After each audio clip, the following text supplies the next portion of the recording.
TDP అధినేత చంద్రబాబుకు bail వచ్చిన నేపథ్యంలో అనంతపురం జిల్లా కళ్యాణదుర్గం ఎన్టీఆర్ భవన్ ఎదుట ఆ పార్టీ వర్గాలు కోలాహలం సృష్టించాయి.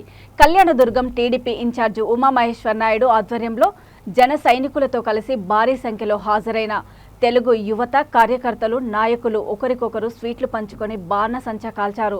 వారు ఎన్టీఆర్ విగ్రహానికి పూలమాల వేసి సంబరాలు చేసుకున్నారు.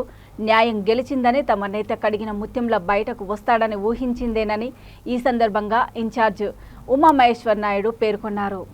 ప్రజాస్వామ్య పరిరక్షణ కోసం వైసీపీ ప్రభుత్వం వచ్చిన మొదటి రోజు నుంచే తెలుగుదేశం పార్టీ పోరాడుతోంది.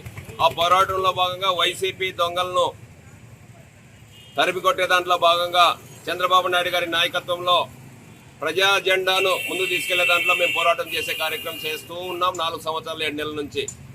ఆఖరకు చంద్రబాబు నాయుడు గారిని మచ్చలేనటువంటి నాయకుని అరెస్ట్ చేసి లోపల పెట్టడం జరిగింది. చంద్రబాబు నాయుడు గారిని లోపల పెట్టినా కూడా ప్రజాస్వామ్యబద్ధంగా మేము నిరసన కార్యక్రమాలు చేశాం. చంద్రబాబు నాయుడు గారు కడిగిన ముత్యంలో బయటకు వస్తాడు, మా నాయకుడు తప్పు చేయలేదు, తప్పు చేయడు, తప్పు చేయకూడదని చెప్పి పదే పదే మేము తెలుగుదేశం పార్టీ నాయకులు కార్యకర్తలు రాష్ట్ర వ్యాప్తంగా ప్రజలు ప్రపంచవ్యాప్తంగా తెలుగు వాళ్ళందరూ ప్రార్థనలు చేశారు, అజిటేషన్ చేశారు, నిరసన కార్యక్రమాలు చేశారు. అందుకోసం అదంతా ఈరోజు ఫలించింది, న్యాయం గెలిచింది. మా నాయకుడు మేము చెప్పినట్లు మచ్చలేని కడిగిన ముత్యంలా ఈరోజు కోర్టు బెయిల్ ఇవ్వడం జరిగింది. న్యాయస్థానం మీద తెలుగుదేశం పార్టీకి నమ్మకం ఉంది. ఆ నమ్మకం ఈరోజు నిజమైంది. చంద్రబాబు నాయుడు గారికి ఏ మచ్చ అంటదు. చంద్రబాబు నాయుడు గారు ప్రజా అజెండాను ముందుకు తీసుకెళ్లే దాంట్లో ప్రజల దోపిడీని వైసీపీ పార్టీ చేస్తున్నటువంటి దోపిడీని అరికట్టడంలో తెలుగుదేశం పార్టీ ముందుంది. ఆ దోపిడీ దోచుకోవాలంటే చంద్రబాబు నాయుడు గారు అడ్డం ఉండని లోపల పెట్టారు. చంద్రబాబు నాయుడు గారు లోపల పెట్టినప్పుడు చంద్రబాబు నాయుడు గారి విలువ పదంతం పెరిగింది.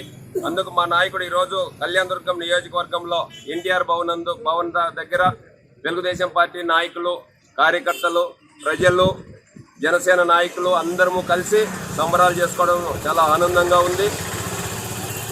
వైసీపీ ప్రభుత్వం పతనం స్టార్ట్ అయింది.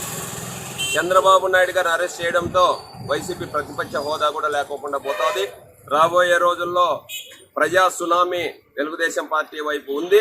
ఖచ్చితంగా ఈ సునామీలో వైసీపీ పార్టీ కొట్టుకుపోవడం ఖాయం. చంద్రబాబు నాయుడు గారు కడిగిన ముత్యంలో బయటకు వస్తారని మేము చెప్పినట్టు ఈరోజు మళ్ళీ కడిగిన ముత్యంలో బయటకు వచ్చాడు.